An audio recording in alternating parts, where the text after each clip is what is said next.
personal exploration, self-discovery, I'd say in the last 2 years, really ever since my spiritual sort of awakening, which I don't think awakenings ever end. I think they're ongoing. We're always opening up to new awarenesses. But that moment where I really decided that I was a spiritual seeker, ever since then, my sort of mission and my development was all centered around process, the journey. Because we get so caught up as humans, we get so caught up in, especially in the culture and the society we live in, we get so caught up in instant gratification. We want the one fix or the one-step solution to everything.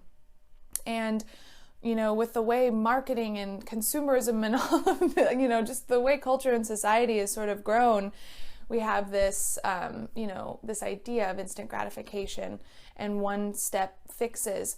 And that is not what life's about, y'all. It's about process. It's about the journey.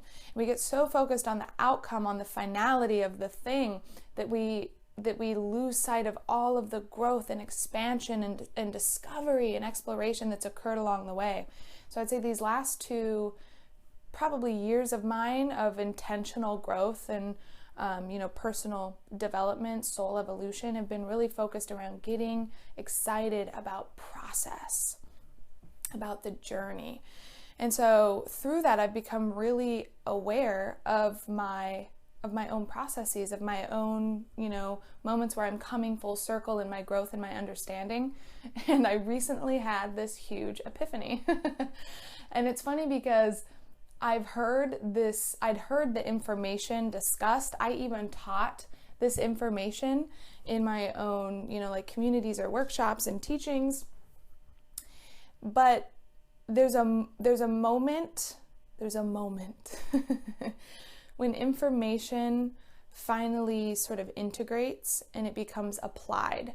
There's a moment where knowledge shifts into experiential wisdom or living wisdom.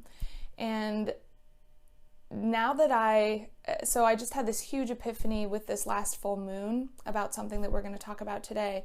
But I just want to say that it's, before in my life, I would have been sort of upset or disappointed that I didn't get it sooner.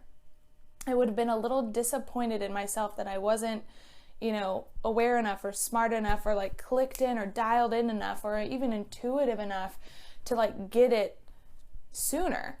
And after adopting and really working, setting this intention to really work on falling in love with the process, with the journey, it's so much more exciting to have these epiphanies, and I feel like I'm having them. You know how they said 2020 was all about clear vision? Like, holy shit, I feel like I'm living that. Like, it's wild how much clarity I've had lately. And I really feel like part of that is just because I've decided to fall in love with the process of growing, with the process of evolving, with the process of self-exploration and self-discovery. And it makes it so much more fantastic that I get to just sort of sit back and relax in a way, even though I'm still doing all of that inner work, and just witness myself, almost like I'm witnessing a child grow and experience life for the first time. It's like I get to sit back in that observer position and witness myself grow and expand and have this clarity and have these epiphanies and have these revelations and just admire them and appreciate them.